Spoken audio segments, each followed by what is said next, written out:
देखो, like terms and unlike terms. तो last videos में मैंने आपको बताया था कि अलजेब्रिक एक्सप्रेशंस क्या हैं, टर्म्स क्या होती हैं, डिग्री क्या होती है। तो आज देखो हम पढ़ेंगे लाइक टर्म्स और अनलाइक टर्म्स। सपोज देखो आपके पास लाइक टर्म्स क्या हैं, जिनका लिटरल कोफिशिएंट क्या है, सेम होता है। ठीक है, लाइक टर्म्स कौन सी होती हैं? जिनके पास क्या होगा, सेम लिटरल कोफिशिएंट। क्या होगा? जिनका लिटरल कोफिशिएंट सेम होगा उसे लाइक टर्म्स बोलते हैं। और अनलाइक के पास क्या होगा, डिफरेंट लिटरल कोफिशिएंट। ठीक है, तो देखो लाइक टर्म, सपोज आपके पास ये रहा, कुछ एग्जाम्पल्स आपको दिए हैं, जैसे 5x² y z, ठीक है, 3y(x²), 4x² z। ठीक है, अब देखो आप इसमें सबसे पहले आप ये देखना कि कौन सी लाइक टर्म्स हैं, कौन सी अनलाइक टर्म्स हैं। और दूसरा देखो ये रहा 1x², 2 लिख लो उसको, 2x² y z। ठीक है, अब देखो आप यहाँ न्यूमेरिक नंबर पर नहीं जाएंगे, हम लिटरल कोफिशिएंट देखेंगे। यहाँ x कितने हैं, x की पावर 2 है। ठीक है, एक y है, एक z है। यहाँ क्या है, y है, x भी है, लेकिन यहाँ पे z मिसिंग है, यहाँ पे y मिसिंग है। ठीक है, तो ये तीनों अगर मैं आपसे पूछूं, ये तीनों क्या हो जाएंगी, जिनका डिफरेंट लिटरल कोफिशिएंट है।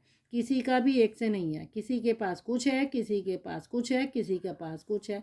तो ये आपका क्या हो जाएगा, अनलाइक टर्म्स हो जाएंगी ये आपकी। ठीक है, और इसको देखो 2x² y z। अगर मैं इसको इससे कंपेयर करूं तो यहाँ भी x² है, वहाँ भी है, y यहाँ भी है, यहाँ भी है, z है, z है। तो जहाँ मेरे वेरिएबल्स डिग्री के साथ सेम लिटरल कोफिशिएंट होता है तो वो क्या बन जाते हैं, आपका लाइक टर्म्स। ठीक है, ये आपका क्या बन जाएगा, लाइक टर्म्स। ठीक है, अनलाइक किसे कहते हैं, जहाँ लिटरल कोफिशिएंट देखो सबका अलग अलग है। यहाँ x² yz है, यहाँ क्या है, मिसिंग है z, यहाँ पे y मिसिंग है। It means literal coefficient different है। ये भी ध्यान देना कि x अगर 2 हैं तो सब में x 2 ही होने चाहिए, y 1 है तो सब में y 1। ये मैंने आपसे क्यों बोला कि ये और ये लाइक टर्म्स बना रही हैं, क्यों बना रही हैं, न्यूमेरिक कोफिशिएंट आपका कुछ भी हो लेकिन लिटरल कोफिशिएंट सेम होना चाहिए। यहाँ देखो x की पावर 2 है, यहाँ भी x की पावर 2 है, यहाँ y सिंगल है, यहाँ भी y है, यहाँ भी z है, यहाँ भी है। इट मीन्स ये लाइक टर्म बनाएंगे। देखो एक्सरसाइज 9.1, अभी तक हमने टर्म्स पढ़ी हैं, लाइक टर्म्स पढ़ी हैं, डिग्री पढ़ी है, मोनोमियल बाइनोमियल किसे कहते हैं हमने वो पढ़ा है। ठीक है, तो उस बेस पर देखो हम इसके कुछ क्वेश्चंस करते हैं। तो क्वेश्चन नंबर एक्सरसाइज आपकी है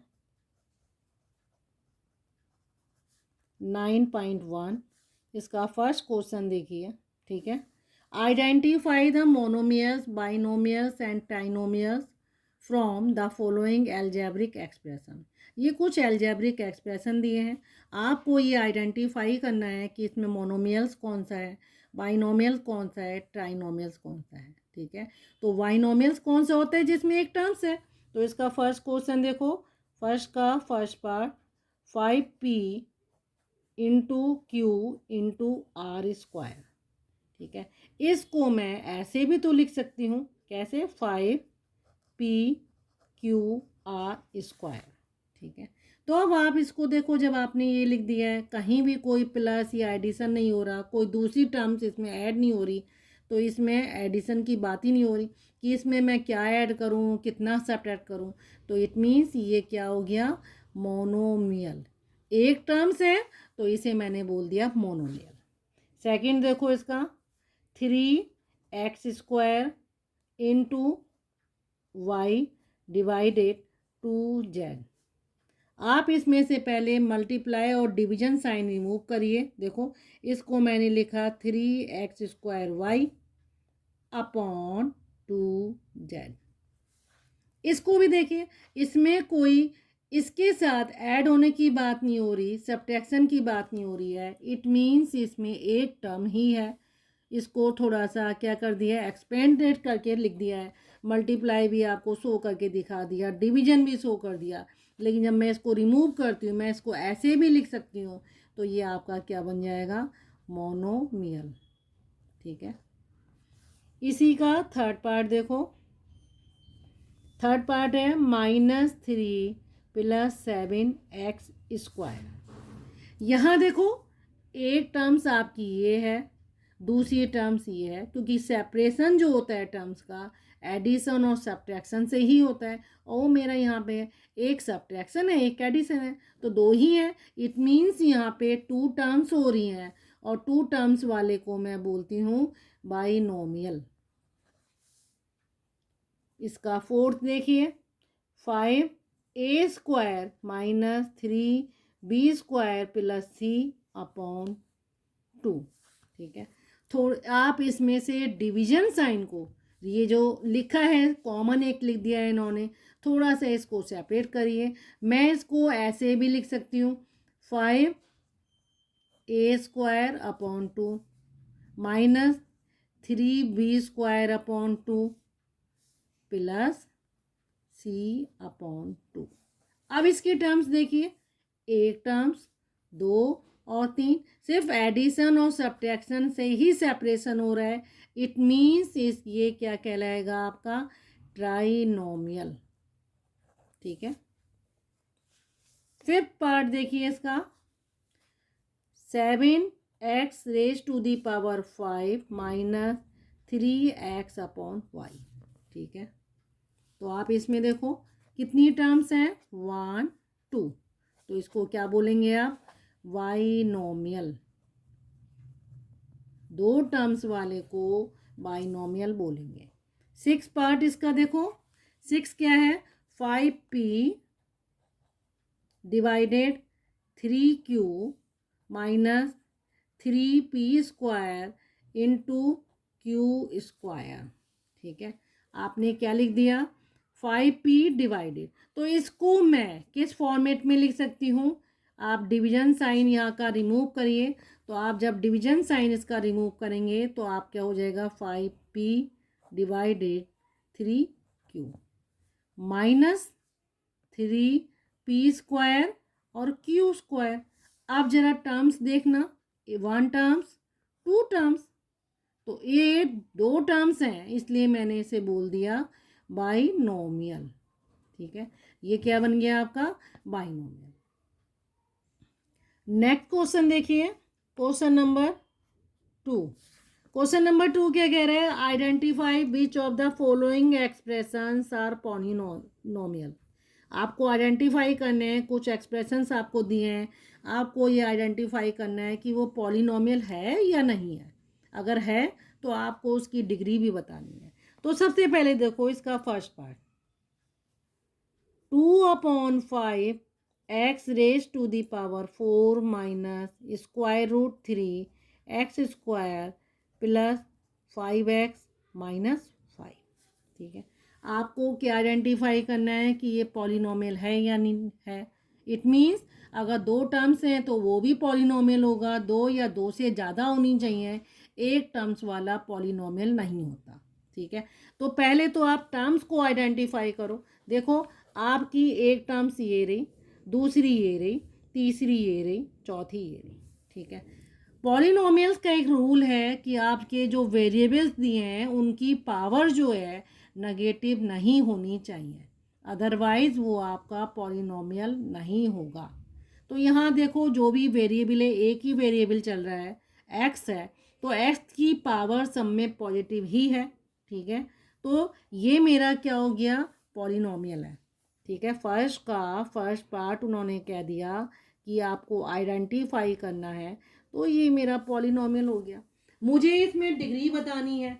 डिग्री के लिए आप क्या करोगे, जो भी ये लिटरल जो कोफिशिएंट है, ठीक है, आपको इसका क्या निकालना है, आपको पावर देखनी है। जो लिटरल कोफिशिएंट होता है उनकी पावर, उनका सम कर देना है।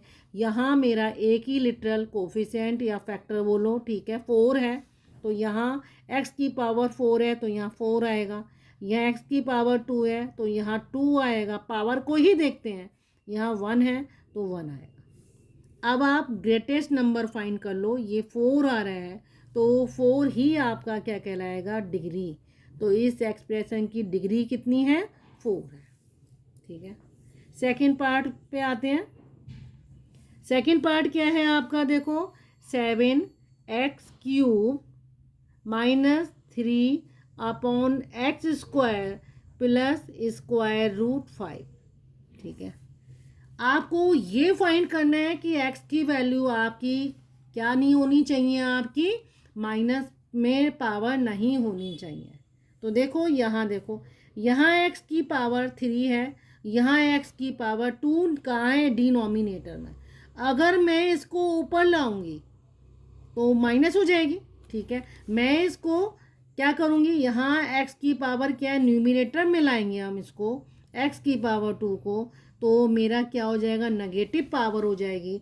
और नेगेटिव पावर हमेशा क्या शो करती है कि ये पॉलिनोमियल नहीं है। देखो मैं इसको क्या लिख सकती हूँ, ये 3 अपॉन x², ठीक है। आप इसको क्या लिख सकते हो, 3 इंटू 1 अपॉन x² लिख सकते हो, ठीक है। क्या लिखा आपने, 3 इंटू 1 अपॉन x²। और मैंने आपसे कहा अगर मैं नीचे पावर है और मुझे उसकी पावर कहाँ लानी है, ऊपर लानी है। पावर को मुझे शिफ्ट करना है, नीचे से ऊपर ले जाना है। तो इस पूरे को उठा के मुझे ऊपर कर देना है, तो मुझे क्या करना पड़ेगा, x⁻² -2 करना पड़ेगा, क्योंकि मुझे पावर को शिफ्ट करना है, ठीक है। मैंने एक्सपोनेंट वाले चैप्टर में भी बताया था कि अगर आपका कोई नंबर है 2⁻⁻⁵, अगर सपोज ये है और आपको पावर पॉजिटिव करनी है, वो किस सेंस में होगी, जब आप ये पूरे नंबर को उठा के 1 के नीचे शिफ्ट करेंगे, तब आपकी पावर क्या हो जाएगी, पॉजिटिव हो जाएगी, ठीक है, 2⁻5 हो जाए। तो वही तो मैं कर रही हूँ, डिनोमिनेटर के नंबर को उठा के मैंने ऊपर लिया है न्यूमिनेटर में, तो पावर तो नेगेटिव हो जाएगी। अब यहाँ पावर जब मेरी नेगेटिव मुझे दिख रहा है कि पावर मेरी नेगेटिव है, इट मीन्स ये आपका पॉलिनोमियल नहीं है। तो आप क्या लिखेंगे, नॉट पॉलिनोमियल। और जब पॉलिनोमियल नहीं है तो डिग्री निकालने से मतलब नहीं है। थर्ड देखो, थर्ड क्या है, देखो 4a³ b² -3ab⁴ plus 5ab plus 2/3। Terms find करनी है आपको, 1 2 3 4, ठीक है। टर्म्स में भी ये देखो आपकी कौन सी है, ये कांस्टेंट टर्म्स है। ये कांस्टेंट नहीं है क्योंकि इसमें लिटरल या फिर वेरिएबल्स है। वेरिएबल्स को आप लिटरल्स भी बोलते हैं, इनकी वैल्यू चेंज हो सकती है। ये कांस्टेंट ही रहेगा आपका, इसलिए इसे कांस्टेंट टर्म्स बोलते हैं। लेकिन जब बाइनोमियल ट्राइनोमियल की बात होती है तो कांस्टेंट टर्म्स को भी ऐड करते हैं। तो कितनी टर्म्स हो गई, 1 2 3 4। इट मीन्स ये आपका पॉलिनोमियल है, ठीक है। डिग्री की बात हो रही है, तो डिग्री की बात के लिए आपको हर टर्म्स में जो भी वेरिएबल्स दिए हैं उनकी पावर को आपको ऐड करना है और ग्रेटेस्ट सम ऑफ पावर निकालनी है आपको। यहाँ देखो a⁻³ है, तो आप यहाँ 3 + 2 कितने हो गया, यहाँ 5 हो गया। यहाँ a के पास 1 है, +4 = 5। यहाँ कितना हो गया, 1 + 1 = 2। इसमें तो लिटरल फैक्टर नहीं है क्योंकि ये कांस्टेंट टर्म्स है। अब आप पावर देखो, ठीक है, यहाँ 5 है, यहाँ भी 5 है, इट मीन्स हाईएस्ट नंबर जो है आपका 5 है, तो डिग्री आपकी क्या हो जाएगी 5। कितनी हो गई डिग्री आपकी 5 हो गई।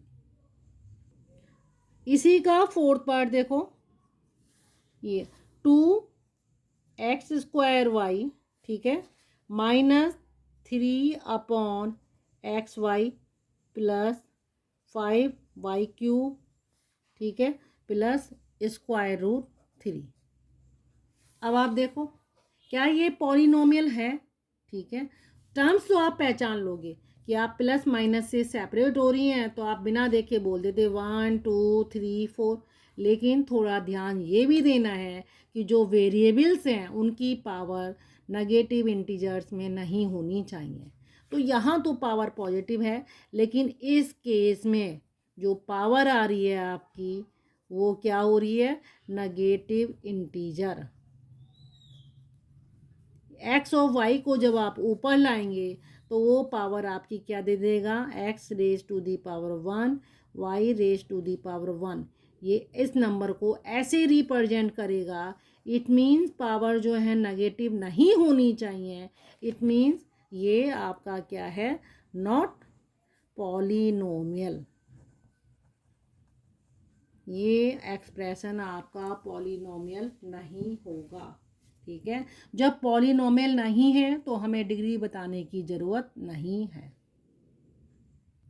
देखो मैं थोड़ा सा आपको बता देती हूँ कि लाइक टर्म्स और अनलाइक टर्म्स क्यों हम निकालते हैं। अगर हमें एडिशन करना है या सब्ट्रैक्शन करना है अलजेब्रिक एक्सप्रेशन में, तो हमें लाइक टर्म्स को देखना पड़ेगा, क्योंकि लाइक टर्म्स में ही एडिशन और सब्ट्रैक्शन के काम में आएंगी, ठीक है। अगर देखो आपके पास, मैं कोई एक एग्जाम्पल ले रही हूँ, ठीक है। मैं आपसे कहती हूँ कि आपके पास कुछ टर्म्स हैं, जैसे 2xy ठीक है, 3x then 4y and 5xy और 6y 2x। ये आपके पास कुछ टर्म्स हैं। मैं आपसे कह रही हूँ कि आप इसको ऐड करिए। तो ऐड करने के लिए आप क्या करोगे, पहले तो आप इन सबको एक साथ लिख दिए, 2xy plus 3x plus 4y plus 5xy plus 6y plus 2x। सबसे पहले आपने ये करा है। अब आप देखिए 2xy सबसे पहले जो लिखा है उसको एज सच लिख दिए 2xy। आप यहाँ देखिए 2xy आगे कहीं है क्या है, तो आप इसको उठा के, इस पूरे को उठा के प्लस के साथ यहाँ ले आइए, प्लस 5xy। अब आप ये वाला नंबर लिखिए जो आपने रोका है अभी, 3y 3x। क्या x पीछे कहीं है, ये रहा 3x है।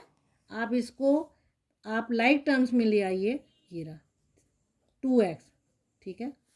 अब आपने यहाँ पे क्या रोका है 4y, तो 4y पीछे भी है, तो आपने यहाँ लिख देना है 4।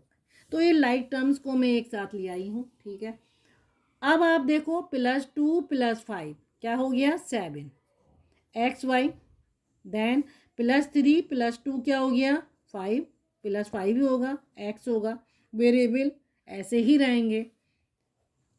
+4 + 6 क्या हो गया 10y। तो आपका आंसर क्या आएगा, ये आएगा।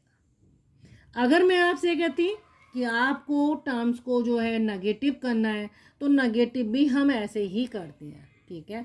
बस क्या अंतर है उसमें, उसमें भी यही है, ठीक है। आपको अगर इसको माइनस करना है ना, तो लाइक टर्म्स को देखना पड़ेगा। आप ऐसे नहीं कर सकते कि 2xy में से 3x माइनस करना है। लाइक टर्म्स को लाइक टर्म्स से ही माइनस करेंगे, ठीक है। ओके, तो ओके व्यूअर्स, अगर आपको मेरा पढ़ाया जाना पसंद आ रहा है तो आप प्लीज़ मेरे चैनल को लाइक करिए और सब्सक्राइब करना ना भूलें।